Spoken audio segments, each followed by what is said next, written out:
गांधी की भारत जोड़ो यात्रा आज यूपी में एंटर करेगी। भारत जोड़ो यात्रा सुबह करीब 9:30 बजे दिल्ली लाल किले के पास से शुरू होकर यूपी के गाजियाबाद के लोनी विधानसभा में करेगी एंटर। अगले 3 दिनों तक यात्रा उत्तर प्रदेश में ही रहेगी। यूपी में राहुल गांधी की यात्रा गाजियाबाद, बागपत और शामली जिलों से होकर गुजरेगी। यूपी में इस यात्रा का रूट 3 जिलों को मिलाकर करीब 130 किलोमीटर का है। 6 जनवरी को यह यात्रा हरियाणा में प्रवेश करेगी। भारत जोड़ो यात्रा के लिए राम जन्मभूमि मंदिर के मुख्य पुजारी राहुल गांधी को शुभकामनाएं दी गई। कहा कि आप कर रहे हैं वो सर्वजन सुखाय सर्वजन हिताय का काम। शामली में राहुल गांधी की भारत जोड़ो यात्रा की तैयारियों का सलमान खुर्शीद ने लिया जायजा। कहा कि यूपी में ऐतिहासिक होगी राहुल गांधी की भारत जोड़ो यात्रा। कांग्रेस की भारत जोड़ो यात्रा को लेकर कांग्रेस कार्यकर्ताओं में जोश। भारी संख्या में भारत जोड़ो यात्रा में शामिल होंगे कांग्रेस के कार्यकर्ता। भाजपा की महाबैठक का दूसरा दिन आज बीएल संतोष की आज दूसरे दिन बैठक रहेगी जारी। आज भी माना जा रहा है कि उनकी बैठक 3 सेशंस में हो सकती है। सोमवार को बीएल संतोष ने पार्टी कार्यालय पर तकरीबन 6.5 घंटे तक के 3 अलग अलग सेशंस में बैठक की। 2024 लोकसभा चुनाव सहित पार्टी की आगामी रणनीति पर चर्चा हुई। सीएम योगी आज लोक भवन में शिक्षा आयोग के गठन को लेकर महत्वपूर्ण बैठक करेंगे। बैठक में शिक्षा आयोग के अंतर्गत उच्च शिक्षा, माध्यमिक और बेसिक शिक्षा को लेकर नए बदलाव और नए प्रारूप पर चर्चा होगी। गाजीपुर के उसली चट्टी कांड में आज कोर्ट ने मुख्तार अंसारी और ब्रजेश सिंह को तलब किया है। तकरीबन 21 साल के बाद दोनों एक दूसरे के आमने सामने होंगे। ब्रजेश सिंह का सामना करने से पहले बाहुबली मुख्तार अंसारी ने फिर से एक बार अपनी जान का खतरा बताया है। सरकार से कोर्ट तक सुरक्षा की गुहार लगाई। अंकिता हत्याकांड के मामले में आज नार्को टेस्ट को लेकर आएगा कोर्ट का फैसला। एसआईटी ने मांगी है तीनों आरोपियों के नार्को टेस्ट कराने की अनुमति। हाथरस में नाली के विवाद में 2 पक्षों में फायरिंग। एक युवक की गोली लगने से मौत। सिकंदर आऊ कोतवाली क्षेत्र के भुरक्का गांव की घटना। मसूरी के माल रोड पर हूटर बजाने को लेकर हुआ हंगामा। वीआईपी सुरक्षा कर्मियों ने दबंगई दिखाते हुए सामाजिक कार्यकर्ता को पीटा। आक्रोशित लोगों ने पुलिस से मामले में कार्रवाई की मांग करके नारेबाजी की है। 5 गाड़ी के काफिले के साथ नो एंट्री में आई थी। वीआईपी ने एंट्री ली। कानपुर में गोल चौराहे के पास एक ऑटो में अचानक से भीषण आग लगी। देखते ही देखते ऑटो आग का गोला बन गया। समय रहते ऑटो चालक ने कूदकर अपनी जान बचाई। प्रयागराज के रानी मंडी इलाके में आवारा कुत्तों का आतंक देखने को मिला। एक गली में कुत्तों ने एक बच्ची पर हमला किया। कुत्ते के काटने से बच्ची गंभीर रूप से घायल। कौशाम्बी में विवादित जमीन पर कब्जा रोकने के लिए गए चौकी इंचार्ज पर लोगों ने हमला कर दिया। हमलावरों ने चौकी इंचार्ज समेत पुलिसकर्मियों पर ईंट पत्थर बरसाए। कानपुर में नाबालिग छात्रा से किडनैप करके 5 लोगों ने गैंगरेप की कोशिश की। नाबालिग की शिकायत पर पुलिस ने 5 के खिलाफ मुकदमा दर्ज किया। एक नाबालिग आरोपी को डिटेन भी किया। हरदोई में पुलिस ने 4 गैंगस्टर की 8 करोड़ की संपत्ति को कुर्क किया। छोटे गाजी और उसके भाइयों के खिलाफ हत्या, लूट और दुष्कर्म के मामले में कार्रवाई की गई। मऊ में धर्मांतरण को लेकर हिंदू जागरण मंच ने विरोध किया। मौके पर पहुंचे पुलिस ने पादरी को हिरासत में लिया। पूरे मामले में जांच पड़ताल शुरू की। सपा नेता आजम खान को special MP MLA magistrate trial court में 15,000 का हर्जाना भरना पड़ा और हर्जाना उनके वकील द्वारा कोर्ट में एक के बाद एक तारीख लेने के चलते लगाया गया। हरदोई के मिट्ठू बाग में लोकतांत्रिक सेनानी शिवराज सिंह की पुण्यतिथि मनाई गई और इस दौरान एक फ्री हेल्थ कैंप भी लगाया गया। आज से 108वीं इंडियन साइंस कांग्रेस का आगाज। सुबह 10:30 बजे पीएम मोदी वीडियो कॉन्फ्रेंसिंग के जरिए करेंगे संबोधित। महिला सशक्तिकरण के साथ ही सतत विकास के लिए विज्ञान और प्रौद्योगिकी है थीम। आज बिहार दौरे पर भाजपा के अध्यक्ष जेपी नड्डा मिशन 2024 के लिए फूंकेंगे चुनावी बिगुल। वैशाली में करेंगे रैली। हरिहर नाथ मंदिर में भी करेंगे पूजा। जम्मू कश्मीर के राजौरी में आतंकी हमले में मारे गए लोगों का आज होगा अंतिम संस्कार। 2 दिन में 6 लोगों की हुई हत्या। इलाके में सर्च ऑपरेशन जारी। कंझावला हादसे में जान गंवाने वाली लड़की का आज होगा अंतिम संस्कार। नए साल के पहले दिन काम से घर लौटकर स्कूटी सवार लड़की की सड़क हादसे में हुई थी मौत। मैनपुरी में अखिलेश यादव ने परिवार के साथ खाई चाट और मिठाई। अखिलेश यादव ने केशव प्रसाद मौर्य पर भी कसा तंज। कहा कि भाजपा में जितने भी पिछड़े वर्ग के नेता पहुंच जाते हैं उन सबकी आत्मा मर जाती है। यूपी में आवारा पशुओं से निपटने के लिए बनेगी अब टास्क फोर्स। प्रदेश सरकार हर जिले में टास्क फोर्स का करेगी गठन। 5 जनवरी से 20 जनवरी तक चलेगा विशेष अभियान। हरदोई में इंसाफ मांगने आए पीड़ित को कोतवाल ने जड़ा थप्पड़। लापता पिता का शव मिलने के बाद कोतवाल की चौखट पर आए थे पीड़ित। कोतवाल के थप्पड़ से पीड़ित के मुंह से आया खून। कन्नौज में किसान से खुलेआम रिश्वत ले रहा लेखपाल। खेत की पैमाइश कराने के नाम पर किसान से ली थी रिश्वत। लेखपाल का रिश्वत लेते हुए वीडियो वायरल। अमरोहा में लग्जरी गाड़ी से स्टंट करने वाले युवक को गाड़ी के साथ पुलिस ने हिरासत में लिया। टीएसआई धर्मेंद्र कुमार ने गाड़ी को किया सीज। मेरठ में पौष बाजार आबुलेन के होटल में बागपत के प्रॉपर्टी डीलर ने किया सुसाइड। तमंचे से गोली मारकर किया प्रॉपर्टी डीलर नरेश सिंह ने सुसाइड। हमीरपुर में एनएच 34 पर तेज रफ्तार ऑटो पलटा। सड़क हादसे में 10 लोग घायल और घायलों को अस्पताल में करवाया भर्ती। बरेली में सरकारी निर्माण को रोकने गए दल पर पथराव से ग्राम प्रधान के भाई की मौके पर ही मौत। आगरा में पुलिस ने 2 शातिर चोरों को किया गिरफ्तार। लूट और चोरी की घटनाओं से वांछित चल रहे थे अभियुक्त। मुठभेड़ के दौरान दोनों ने पुलिस पर की फायरिंग। पीलीभीत में पीडब्ल्यूडी गेस्ट हाउस के पास युवक का संदिग्ध अवस्था में मिला शव। राहगीरों की सूचना पर पहुंची पुलिस ने शव को पोस्टमार्टम के लिए भेजा। पुलिस घटनास्थल पर मौका मुआयना करके जांच में जुटी। हमीरपुर में जंगल में लकड़ी बीनने गई महिला का शव मिलने से सनसनी और परिजनों ने लगाया आरोप। जंगल में महिला के साथ हुई हैवानियत की सारी हदें पार। खून से लथपथ मिला महिला का शव। गोरखपुर मंदिर में बम होने की झूठी सूचना देकर सनसनी फैलाने वाले आरोपी को पुलिस ने 24 घंटे के अंदर किया गिरफ्तार। बिहार का रहने वाला आरोपी पुलिस को 112 नंबर पर कॉल करके गोरखनाथ मंदिर में बम होने की झूठी सूचना दी थी। फतेहपुर में किशोरी के अपहरण का मामला। पुलिस ने कार्रवाई नहीं करने पर पीड़ित परिवार ने एसपी से लगाई न्याय की गुहार। एसपी ने थाना प्रभारी को आरोपी के खिलाफ कार्रवाई के दिए निर्देश। ग्रेटर नोएडा में बदमाशों का आतंक जारी। पुलिस लाइन के पास बाइक सवार बदमाशों ने इंजीनियर राकेश से 25,000 रुपए की लूट की वारदात को दिया अंजाम। लूट का विरोध करने पर इंजीनियर के साथ की गई जमकर मारपीट। फतेहपुर पुलिस ने अवैध हथियार फैक्ट्री का किया भंडाफोड़। 13 तमंचे, एक रिवॉल्वर बरामद। पुलिस ने एक आरोपी को भी किया गिरफ्तार। सितारगंज पुलिस ने 2 इनामी बदमाशों को गिरफ्तार किया। बदमाशों की गिरफ्तारी के लिए चलाया जा रहा था विशेष अभियान। पुलिस ने दोनों बदमाशों को भेजा जेल। सोनभद्र में पत्नी ने देवर के साथ मिलकर की थी पति की हत्या। पुलिस ने किया खुलासा। आरोपी देवर और पत्नी को पुलिस ने किया गिरफ्तार। आगरा में शव के ऊपर से गुजरे कई वाहन। सड़क हादसे में गई थी एक युवक की जान। पुलिस ने शव को पोस्टमार्टम के लिए भेजा। वाराणसी में पुलिस ने बरामद किए चोरी के 45 मोबाइल फोन। सर्विलांस टीम की मदद से बरामद किए गए 45 मोबाइल फोन। लोगों ने कमिश्नरेट पुलिस को किया धन्यवाद। काशीपुर में अमानवीयता की सारी हदें पार। मासूम से बच्चों की उंगलियां काटने का प्रयास। बच्चों की चीख सुनकर पड़ोसी ने बच्चों को छुड़वाया। लिव इन रिलेशन में रहती थी महिला। फिरोजाबाद में लापता बच्ची को पुलिस ने जंगल में बरामद किया और 2 युवकों ने 2.5 साल की बच्ची का अपहरण किया था। बुआ के साथ बच्ची स्कूल के कार्यक्रम में गई। रुड़की में पूर्व कैबिनेट मंत्री स्वामी यतीश्वरानंद 2024 की तैयारी में जुटे। हरिद्वार से लोकसभा चुनाव लड़ने का सवाल पूछे जाने पर बोले कि जो पार्टी का निर्णय होगा उस पर करेंगे। हल्द्वानी में विस्थापन की मांग को लेकर प्रदर्शन। रेलवे की जमीन में अतिक्रमण हटाए जाने के हाईकोर्ट के निर्देश के बाद प्रशासन ने अतिक्रमण हटाने की कार्रवाई शुरू। देहरादून में हरीश रावत के आवास पर मंडवे की रोटी और गुड़ पार्टी। मोटे अनाजों से बने व्यंजन को हरीश रावत ने अपने हाथों से खिलाया। हरीश रावत ने भाजपा सरकार पर भी बोला हमला। देहरादून में पुलिस ने लोगों को उनके खोए हुए मोबाइल फोन लौटाए। पुलिस ने पिछले कुछ महीनों में खोए हुए 252 मोबाइल फोन बरामद किए। कर्णप्रयाग के गौचर में चिकित्सकों की मांग को लेकर कांग्रेस कार्यकर्ताओं ने अस्पताल में तालाबंदी की और प्रदेश सरकार के खिलाफ गौचर में किया प्रदर्शन। कहा कि बिन विशेषज्ञ डॉक्टर्स के अस्पताल बने हैं रेफर सेंटर्स। जोशीमठ में लगातार भू धसाव को लेकर बढ़ी चिंता। जान जोखिम में डालकर जीने को मजबूर है लोग। शासन प्रशासन पर लग रहा है लापरवाही का। अस्पताल में भर्ती क्रिकेटर ऋषभ पंत का रजत और निशु ने जाना हालचाल। हादसे के बाद रजत और निशु ने ही ऋषभ पंत को करवाया था अस्पताल में भर्ती। एनएसयूआई प्रदेश अध्यक्ष बनने के बाद पहली बार रामनगर पहुंचे सुमित भुल्लर का कार्यकर्ताओं ने स्वागत किया। सुमित भुल्लर बोले कि युवा कांग्रेस हमेशा से युवाओं के हित की मांग करती आई है। आगामी चुनाव में युवा शक्ति भाजपा सरकार को करेगी बेनकाब। रानीखेत में नेकी की दीवार पहल की शुरुआत। राजकीय चिकित्सालय परिसर में विधायक प्रमोद नैनवाल ने की शुरुआत। लोग पुराने और एक्स्ट्रा कपड़े जरूरतमंदों के लिए रख सकते हैं। अल्मोड़ा में नगर पालिका परिसर में जन सुविधा केंद्र की शुरुआत। नगर पालिका अध्यक्ष प्रकाश चंद्र जोशी ने किया उद्घाटन। हमीरपुर में गैंगस्टर एक्ट के तहत पेशेवर अपराधी की संपत्ति कुर्क की गई। अपराधी प्रताप राजपूत की 13 लाख रुपए की संपत्ति प्रशासन ने कुर्क की। जरिया थाना क्षेत्र के अतरौली गांव का मामला। मऊ में हत्याकांड के आरोपियों की 4.5 करोड़ की संपत्ति पर एक्शन। प्रशासन ने गैंगस्टर एक्ट के तहत संपत्ति कुर्क की। ग्राम सभा में नाली में विवाद हुआ था। नाली के विवाद में हत्याकांड का खुलासा हुआ। वाराणसी में कोविड के बाद साल भर में वाराणसी एयरपोर्ट ने बनाया नया रिकॉर्ड। 2022 के नवंबर महीने में सबसे ज्यादा यात्रियों ने यात्रा की। नवंबर में 2,40,678 यात्रियों का आवागमन हुआ।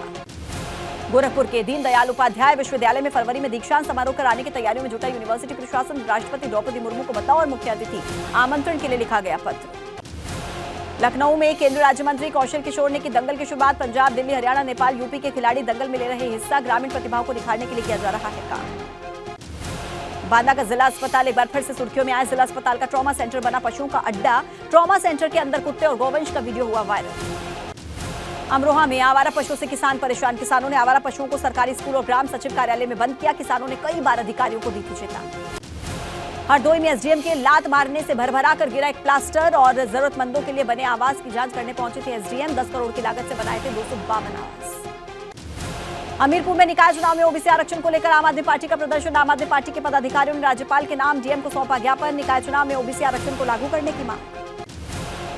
अंबेडकर नगर में मेडिकल परीक्षा से वंचित किए जाने पर सदमे में छात्र। राजकीय मेडिकल कॉलेज के 6 छात्रों की बिगड़ी तबियत। 100 छात्रों में से 46 छात्रों को किया गया है डिटेन। और चलिए एक बड़ी खबर आपको दिखाते हैं। राहुल गांधी की भारत जोड़ो यात्रा का दूसरा चरण आज से शुरू हो रहा है। आज यूपी में भारत जोड़ो यात्रा की एंट्री होगी। 9:30 बजे दिल्ली के लाल किले के पास इसकी शुरुआत होगी। पुराने लोहे के पुल से यात्रा शुरू होकर लोनी में अब एंटर करेगी। अगले 3 दिनों तक ये यात्रा उत्तर प्रदेश में ही रहने वाली है। 6 जनवरी को ये यात्रा हरियाणा में प्रवेश करेगी। बड़ी खबर इस वक्त की देखिए आप तक पहुंचा रहे हैं, जहां राहुल गांधी की यात्रा आज यूपी में एंटर करेगी। अगले 3 दिनों तक उत्तर प्रदेश के ही जिलों में ये यात्रा होने वाली है। कश्मीरी गेट के पास से शुरुआत होकर इस यात्रा की और एंट्री होगी लोनी में। अगले 3 दिनों तक ये यात्रा उत्तर प्रदेश में ही चलेगी। देखिए 7 सितंबर 2022 से ये यात्रा भारत जोड़ो शुरुआत की गई थी इसकी, और शुरुआत हुई थी इसकी कन्याकुमारी से। और अब देखिए 3 से लेकर 5 जनवरी तक ये यात्रा उत्तर प्रदेश में रहेगी और कई जिलों से होकर गुजरेगी।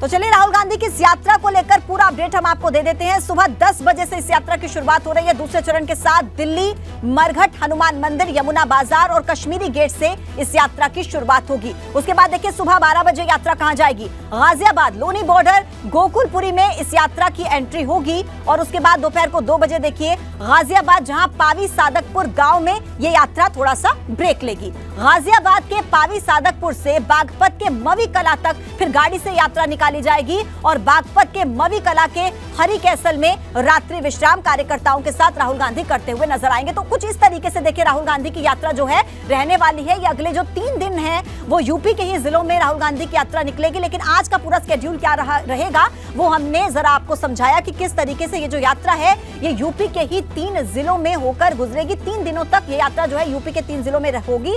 और देखिए आज का जो पूरा स्केड्यूल है वो इस वक्त एबीपी गंगा ने आपको बताया है। और ज्यादा जानकारी के साथ हमारे साथ इस वक्त वीरेश पांडे जो दिल्ली से मरघट वाले हनुमान मंदिर से लाइव हमारे साथ जुड़ गए हैं। सनुज शर्मा दिल्ली से ही पुराने लोहे के पुल के पास से इस वक्त हमारे साथ जुड़ गए हैं। अविनाश तिवारी हैं वो दिल्ली के शास्त्री पार्क से इस वक्त हमारे साथ ज्वाइन कर चुके हैं। और शक्ति सिंह जो कि लोनी बॉर्डर गाजियाबाद से हमारे साथ ज्वाइन कर चुके हैं। एक एक करके सबके पास में जाऊंगी और अपडेट सबसे ले लेते हैं। सबसे पहले शुरुआत करते हैं वीरेश जी से। वीरेश जी, आप इस वक्त दिल्ली के हनुमान मंदिर पर मौजूद हैं, जहां से ये यात्रा शुरू होगी और एंटर करेगी लोनी में। फिलहाल वहां पर आप क्या तस्वीरें देख रहे हैं, जरा वो हमारे दर्शकों को दिखाएं। देखिए फिलहाल मैं वो तस्वीर देख रहा हूं, सुरक्षा कर्मियों को देख रहा हूं। कार्यकर्ताओं, नेताओं से ज्यादा सुरक्षाकर्मी आपको कैमरे में दिखाई पड़ेंगे, क्योंकि अमित शाह गृह मंत्री के पास पत्र लिखा गया था कांग्रेस की तरफ से कि सुरक्षा में चूक हुई है और सुरक्षा में कोई चूक न हो, इसलिए गृह मंत्री अमित शाह ने ये पूरे फोर्स को यहां लगाया हुआ है। और कांग्रेस के जो वरिष्ठ नेता हैं राहुल गांधी, उनकी ये यात्रा सुगम और बेहतर तरीके से संचालित हो, इसलिए सरकार ने सारे इंतजामात किए हुए हैं। और ये टेलीविजन स्क्रीन पर उसका नजारा है। मरघट मंदिर आज साल का पहला हनुमान जी का जो मंगलवार है वो दिन उसकी शुरुआत है। और यहाँ अमूमन भीड़ रहती है जो वर्ष का पहला मंगलवार होता है, इसलिए जो दर्शनार्थी हैं उनकी भी काफ़ी भीड़ है और सुरक्षा भी उनके लिहाज से रखी गई है। लेकिन मरघट वाले बाबा हनुमान मंदिर का दर्शन राहुल गांधी भी करेंगे, प्रियंका गांधी भी करेंगी। ये यात्रा बेहद खास है क्योंकि आज उत्तर प्रदेश 80 सांसदों के प्रदेश में यात्रा का प्रवेश होगा। बहुत महत्वपूर्ण है। यूपी में जो ये यात्रा चलेगी राहुल गांधी की, 3 लोकसभा 6 विधानसभा को साधेंगे। गाजियाबाद के रास्ते यात्रा पश्चिम के कुछ जिलों से गुजरेगी, लेकिन पूरे प्रदेश से लोगों को बुलाया गया है। कांग्रेस ने पार्टी के नेताओं, पदाधिकारियों, कार्यकर्ताओं के अलावा प्रमुख विपक्षी दलों के नेताओं और छोटे दलों के प्रतिनिधियों को भी यात्रा में शामिल करने की गुहार लगाई, उनसे निवेदन किया। हालांकि विपक्ष का कोई नेता यहाँ आ तो नहीं रहा है। सुरक्षा की तस्वीरें बहुत महत्वपूर्ण हो जाती हैं ऐसे वक्त पर। वीरेश जी, मैं वापस आपके पास लौटती हूँ और अपडेट्स आपसे लेती हूँ। सनुज का रुख कर लेते हैं, वो पुराने लोहे पुल के पास इस वक्त खड़े हुए हैं। सनुज, पुराने लोहे पुल के पास से क्योंकि यात्रा शुरुआत होगी, उसके बाद यह गाजियाबाद के लोनी में पहुंचने वाली है। पुराने लोहे पुल के पास इस वक्त की क्या तस्वीरें हैं? सुबह 10 बजे बताया जा रहा है कि यहां से इस यात्रा की शुरुआत होगी। अभी क्या तस्वीरें ताजा? देखिए यहाँ पर भी जो तस्वीरें हैं वो बेहद खास हैं और सुरक्षा के बेहतर और पुख्ता इंतजाम है। ये देखिए किस तरीके से यहाँ लोहे वाले पुल के पास किस तरीके से सुरक्षा का जो चक्रव्यूह है वो यहाँ पर रचा गया है और सुरक्षा के इस चक्रव्यूह में परिंदा भी पर नहीं मार पाएगा। आप ये देखिए ड्रोन से भी बाकायदा यहाँ पर निगरानी की जा रही है।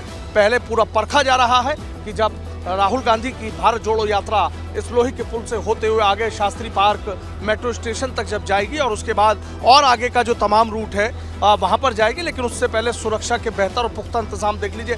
चप्पे चप्पे पर पुलिस का जो सख्त पहरा है वो है। फिलहाल यहाँ पर कुछ ही वाहनों को आने की एंट्री दी जा रही है और उसके बाद जब ये भारत जोड़ो यात्रा शुरू होगी तो उसके बाद यहाँ पर किसी की एंट्री नहीं होगी। ये देखिए किस तरीके से जो पूरा ये रोड है वहां देखिए होर्डिंग से पटा हुआ आपको नजर आ जाएगा। सुरक्षा का घेरा है, ड्रोन से निगरानी की जा रही है और इसी के साथ साथ जो कांग्रेस कार्यकर्ता है वो किस तरीके से यहाँ उत्साहित भी नजर आ रहे हैं। देखिए चारों तरफ आपको दिख जाएगा कि किस तरीके से यहाँ पर बैलून्स लगाए गए हैं, बड़े बड़े होर्डिंग्स हैं, बड़े बड़े पोस्टर्स हैं।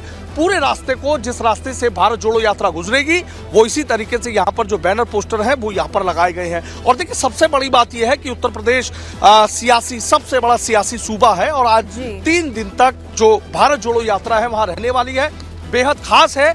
और इस भारत जोड़ो यात्रा से पूरे पश्चिमी उत्तर प्रदेश के इन 3 जिलों से बाकी 72 जिलों में राहुल गांधी क्या संदेश दे पाएंगे ये तो आने वाला वक्त तय करेगा। लेकिन इतना जरूर है कि ये यात्रा कहीं ना कहीं कांग्रेसियों में एक उत्साह भर रही है और इसको लेकर उनमें भारी उत्साह देखने को मिल रहा है। और इसी यात्रा को लेकर जिस तरीके से अविनाश और शक्ति के पास भी मैं जाऊंगी, वो भी ताजा तस्वीरें मुझे दिखाएंगे और अपडेट्स उनसे भी मैं लूंगी। लेकिन सबसे पहले ग्राफिक्स हैं, उसके जरिए हम दर्शकों को जरा बता दें कि किस तरीके से यात्रा रहेगी अगले 3 दिनों तक। देखिए उत्तर प्रदेश की तस्वीरें हमने लगातार आपको दिखाई हैं और आगे भी दिखाएंगे, लेकिन यूपी में ये जो यात्रा है वो 3 से 5 जनवरी तक रहने वाली है। इसके अलावा देखिए सबसे पहले शुरुआत होगी 3 जनवरी यानी कि आज से नई दिल्ली से बागपत के मवी कला तक देखिए यात्रा। उसके बाद 4 जनवरी यानी कि आने वाले कल क्या होगा, मवी कला यानी कि बागपत से एलम यानी कि शामली तक यात्रा जाएगी। उसके बाद 5 जनवरी से देखिए एलम शामली से ये जो है पानीपत तक यात्रा जाएगी। तो कुछ इस तरीके की तस्वीरें अगले 3 दिनों तक जो है वो देखने को मिलेंगी, क्योंकि 3 दिनों तक ये यात्रा पश्चिमी यूपी के ही जिलों को कवर करने वाली है।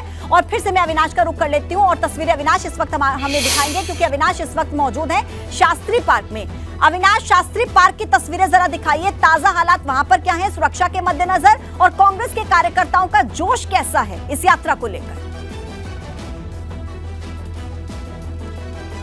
देखिए दीपक, जिस तरीके से हमारे ब्यूरो चीफ बता रहे थे कि कार्यकर्ता अभी नहीं आए हैं, लेकिन यहाँ पे पुलिस का जमावड़ा देखने को मिल रहा है। पूरे इस मार्ग को सजाया गया है, तस्वीरें आपको दिखवाएंगे कि किस तरीके से बड़े बैनर, होर्डिंग, पोस्टर्स ये तमाम तरीके से यहाँ पे लगाया गया है। राहुल गांधी की निगाहें भारत जोड़ो यात्रा के जरिए 2024 के लोकसभा चुनाव पर है, लेकिन लोकसभा चुनाव में कितना असर करेगी भारत जोड़ो यात्रा ये तो चुनाव पे ही पता चलेगा। लेकिन आप तस्वीरें देख सकते हैं किस तरीके से पूरे शास्त्री पार्क को यहाँ पे सजाया गया और यहाँ से यात्रा आगे बढ़ के गांधीनगर जाएगी, फिर जाफराबाद जाएगी, फिर श्रीरामपुर जाएगी और उसके बाद फिर लोनी बॉर्डर के नजदीक जाएगी, जहाँ से उत्तर प्रदेश के अंदर प्रवेश करेगी। क्योंकि कहा जाता है कि दिल्ली का रास्ता उत्तर प्रदेश से होकर जाता है और यही कारण है कि उत्तर प्रदेश के तमाम सारे कार्यकर्ताओं को दिल्ली बुलाया गया है और दिल्ली से ही वो पदयात्रा में शामिल होकर उत्तर प्रदेश में प्रवेश करेंगे। इस तरीके से देखिए यहाँ पे स्टेज बनाया गया है। अभी चंद कार्यकर्ता ही पहुंचे हैं। अगर कहा जाए कि ऑर्गेनाइजर पहुंचे हैं कि जो तमाम तैयारियों को देख रहे हैं, तो अभी केवल वही पहुंचे हैं। चूंकि 10 बजे से यात्रा शुरू होनी है, तो सभी जो कार्यकर्ता हैं उनको समय दिया गया है 9 बजे का, कि वो 9 बजे यहाँ पर आ जाएं और राहुल गांधी की इस यात्रा को ज्यादा से ज्यादा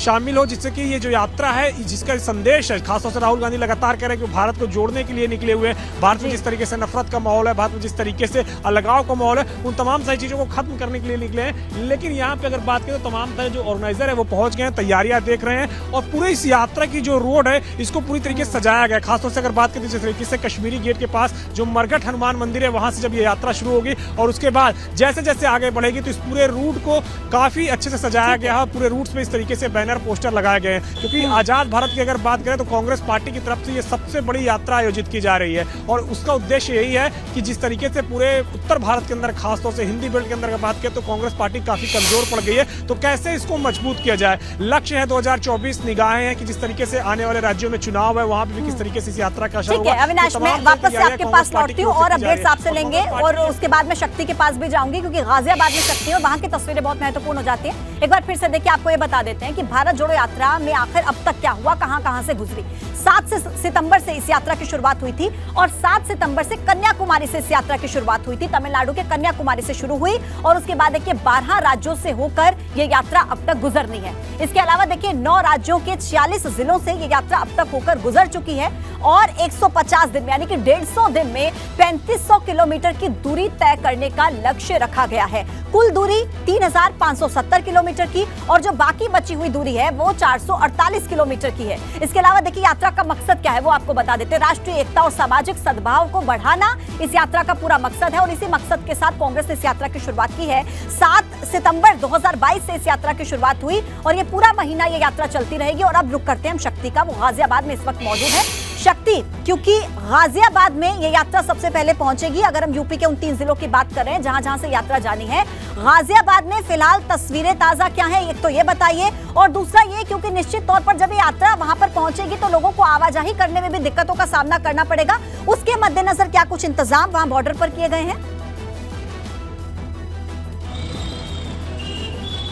देखिए, अगर इंतजाम की बात करें तो यहाँ इंतजाम के पूरे पुख्ता इंतजाम कर लिए गए हैं। वहीं अगर बात की जाए, हम इस समय जहाँ मौजूद हैं, जहाँ से यात्रा प्रवेश करेगी गाजियाबाद के लोनी में, हम उस समय जो दिल्ली का गोकलपुरी है, हम इस समय वहाँ पर मौजूद है और सुरक्षा की उससे दिखाएं कि सुरक्षा यहाँ पर जो पुलिस फोर्स है वो तमाम यहाँ पर जो पुलिस फोर्स है वो यहाँ पर देखा जा सकता है। सुबह का वक्त है, भीड़ भाड़ वाला ये इलाका है। सुबह के वक्त बहुत लोग होते हैं जो नौकरी पेशे वाले हैं, वो यहाँ से इस समय गुजर रहे हैं। वहीं अगर बात की जाए सुरक्षा को लेकर तो गाजियाबाद के 2000 जवानों को लगाया गया इस सड़क पर। ये गाजियाबाद के लोनी का सड़क है। इसी सड़क से होती हुई जाएगी, गाजियाबाद में प्रवेश करेगी जो भारत जोड़ो यात्रा है। वहीं अगर पुलिस की बात करें तो पुलिस के तमाम जो लोग हैं वो यहाँ पर देखे जा सकते हैं और इस सड़क पर ही काफ़ी संख्या में जो भीड़ है वो रहने वाली है और यहाँ से ही प्रवेश करेगी भारत जोड़ो यात्रा। बताया जा रहा है कि काफ़ी बड़े बड़े दिग्गज और नेता भी इस यात्रा में जुटेंगे। हालांकि अभी तक बताया नहीं गया कि इस यात्रा में कौन कौन जुटेगा राहुल गांधी के अलावा। लेकिन इसी सड़क से, यानी कि ये दिल्ली है और ये पीछे की तरफ की बात करें तो ये उत्तर प्रदेश है, तो यहीं से ही उत्तर प्रदेश में प्रवेश करेगी और 3 दिन इसी उत्तर प्रदेश में इसी सड़क के रास्ते पर रहने वाली है भारत जोड़ो यात्रा राहुल गांधी की। ये लोनी का इलाका काफी व्यस्त इलाका है, काफी भीड़ भाड़ वाला इलाका है। और अगर बात की जाए गाजियाबाद पुलिस की तो गाजियाबाद पुलिस की तरफ से तमाम जो खुफिया विभाग है, खुफिया एजेंसी लगातार आप जो लोग हैं, तस्वीरें दिखा रहे हैं, मैं वापस आपके पास लौटूंगी। अपडेट्स लगातार आपसे लेते रहेंगे। सिरे, सनुज और अविनाश, शक्ति हमारे साथ इस वक्त जुड़े हुए हैं, लगातार अपडेट्स हम तक पहुंचा रहे हैं। सबसे पहले मैं वापस से लौटती हूँ वीरेश जी के पास। और वीरेश जी, आपसे सवाल मेरा ये है, क्योंकि तस्वीरें और अपडेट्स आपने लगातार दिखाए, लेकिन हमारे दर्शकों को जरा ये भी समझाइए, क्योंकि पश्चिमी यूपी के 3 जिलों को सिलेक्ट किया गया है जहां पर से यात्रा गुजरेगी। इन 3 जिलों का कितना असर पूरे यूपी पर पड़ेगा और कांग्रेस का इस पर क्या कहना है?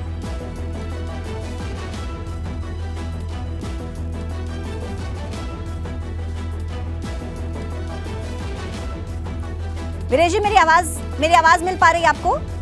वीरेश जी तक मेरी आवाज नहीं जा रही। सनुज के पास मैं लौटती हूँ। सनुज, यही हम समझना चाहेंगे, कितना असर लगता है कि पश्चिमी यूपी के इन 3 जिलों को कवर करके बाकी उत्तर प्रदेश पर पड़ने वाला है इस यात्रा का असर?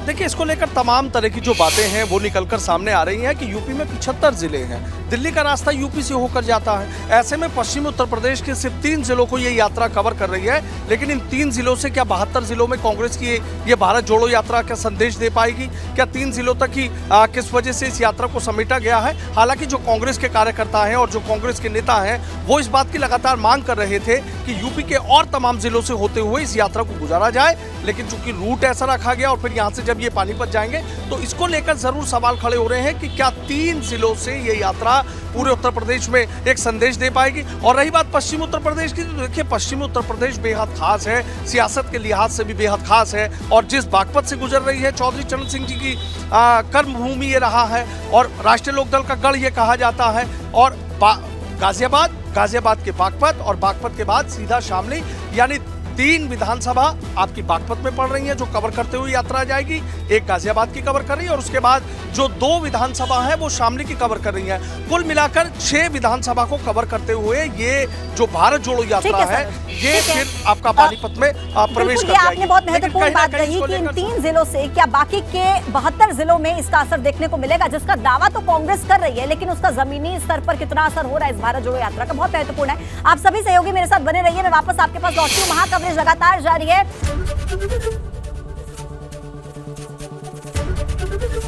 एबीपी गंगा, खबर आपकी, जुबान आपकी।